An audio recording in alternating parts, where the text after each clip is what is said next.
All right, let's talk about the future of pharmacy practice right here in Africa. We're going to dive into the incredible vision for our profession, but we're also going to get real about the challenges we face every single day.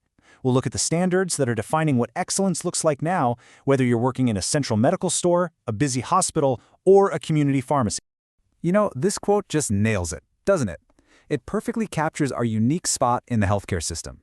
Think about it. From the busiest cities to the most remote towns, we are often the most accessible health professionals people have. Our patients see us way more than they see their doctors. That puts us right at the heart of community health. Our role isn't just important, it's absolutely essential. So here's the big question we have to ask ourselves. Are we actually living up to that potential? Let's be honest, there's a huge gap between what pharmacy could be and what it often is in our day-to-day grind. So let's really dig into that gap and figure out what good pharmacy practice actually means in today's world. Okay, so let's start with the vision. Where are we all trying to go?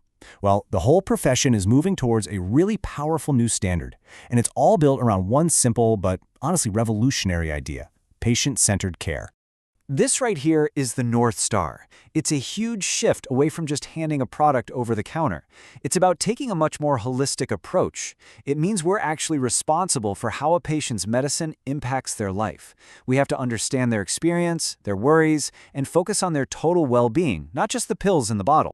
Okay, so that's the dream.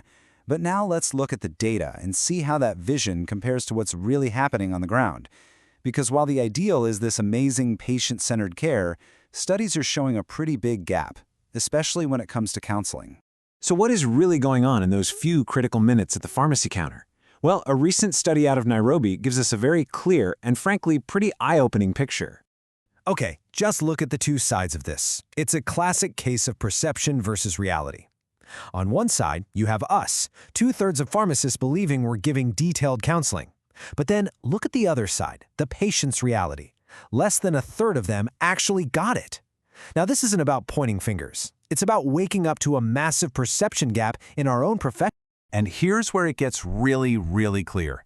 That same study, it found that a staggering 75% of patient interactions involved only the bare minimum.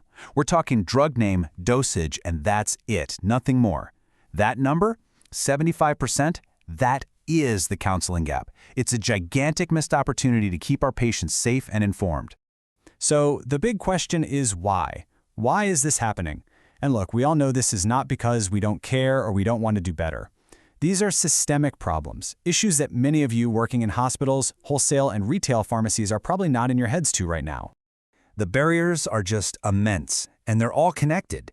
We've got crushing workloads because of staff shortages. A lot of our education was more about products than patients, which leaves a skills gap. We often don't even have a private corner for a real conversation. Then you throw in a lack of legal backup for counseling standards, and sometimes even resistance from other health professionals. It's basically a perfect storm of challenges. And this chart really puts some hard numbers to those feelings. Check out this first bar. 72% of pharmacists in Nairobi are working more than 10 hours a day. Can you just imagine the burnout? And then, get this.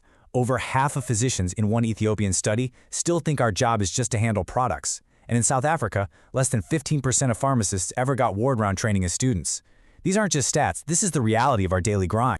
So given that tough reality, how do we start to build a bridge toward that vision of patient-centered care? Well, the good news is there's actually a really clear framework to guide us, and it's all built on a few core principles.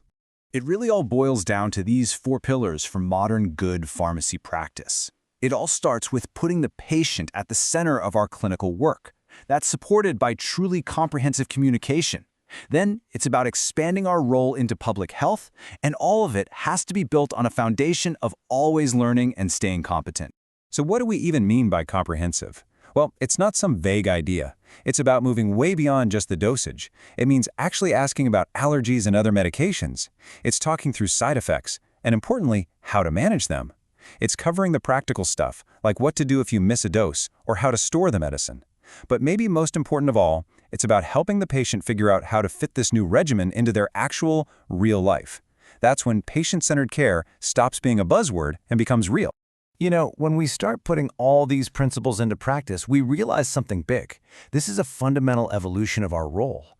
We're on a journey from just being keepers of medicine to becoming truly indispensable members of the patient's healthcare team. This timeline just lays it out perfectly. In the past, we were the traditional dispensers, right? Our focus was the product.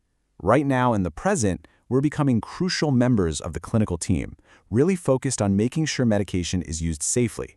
But the future? Wow, the future is where it gets so exciting. We are evolving into public health advocates, people who actively prevent disease and improve the health of our entire communities. And this isn't just some nice idea. It's literally being built into our education system.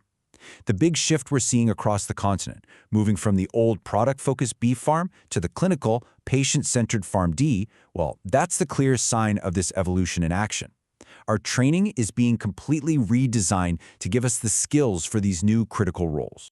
So, we've explored the vision, we've faced the tough reality of the counseling gap, and we've looked at the path to bridge it. It all comes down to this one simple question I want to leave you with. When you go back to your pharmacy tomorrow, what is the one practical step you can take to make patient-centered care a little less of a vision and a little more of a reality for the people you serve?